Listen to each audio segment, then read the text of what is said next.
Ya, seseorang bisa saja sakit dan sakitnya agak berat sehingga dia harus dirawat. Tapi kalau tidak berat, tidak perlu dirawat. Nah, ini bagian yang penting nanti. Jangan pasiennya minta, saya tolong dirawat dok. Dokternya bilang, oh iya nanti dibayar, saya rawat aja. Nggak boleh itu. Ya. Tapi harus dirawat kalau dia memang sakit, dibutuhkan. Nah, kalau dirawat selama ini ada 3 kelas. Kelas 1, 2, 3. Ini dianggap kurang adil. Walaupun dalam kelas yang sekarang pelayanan medisnya harusnya sama. Tapi faktanya saya melihat data statistik JKN, angka kematian mereka yang dirawat di kelas 3 itu rata-rata lebih tinggi. Ini artinya ada yang tidak adil ini. Nah, memang di negara-negara yang sudah lebih maju dari kita, kalau seseorang dirawat dalam sistem jaminan kesehatan nasional atau yang dijamin oleh negara, maka kelas rawat inapnya sama. Nah, itu kita sebut kelas rawat inap standar. Sebetulnya peraturan Presiden 64 tahun 2000 sudah mengharuskan tahun ini harusnya sudah standar, tapi karena memang banyak sekali gonjang-ganjingnya, maka beberapa hal itu tidak jalan. Saya setuju ini dimasukin aja di undang-undang. Banyak orang bilang kenapa mesti di undang-undang, cukup di Perpres dan sebagainya. Undang-undang diperlukan untuk menjadi acuan buat perdebatan supaya tidak ada lagi yang menolak, menganggap ini itu dan sebagainya.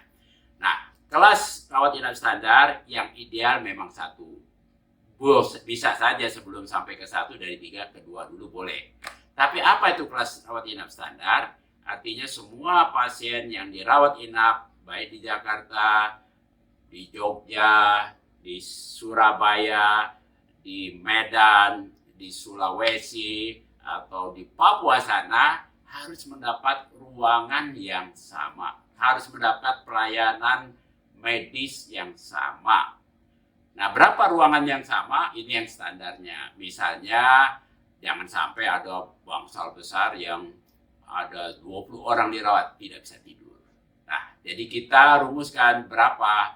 Ya, bisa 4 sampai 5 orang satu kamar atau 3 sampai 5 itu kesepakatan. Tapi itulah yang namanya standar.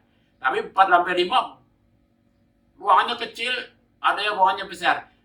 Oleh karena itu standar itu harus ada dasarnya. Misalnya satu pasien itu rata-rata harus punya ruangan buat dia 7 sampai 10 meter persegi supaya bisa nyaman. Ada kamar mandi yang cukup. Jangan sampai ada satu kamar 8 orang, kamar mandinya 1, tidak bagus. Nah, di banyak negara, kelas standar itu biasanya sekitar 3-4 orang. Nah, ini yang kita inginkan, supaya JKN berkualitas, orang sakit tidak terganggu dengan yang lain, karena kelas rawat inapnya terlalu besar, tidak bisa nyaman untuk tidur, beristirahat, padahal dia perlu rehat.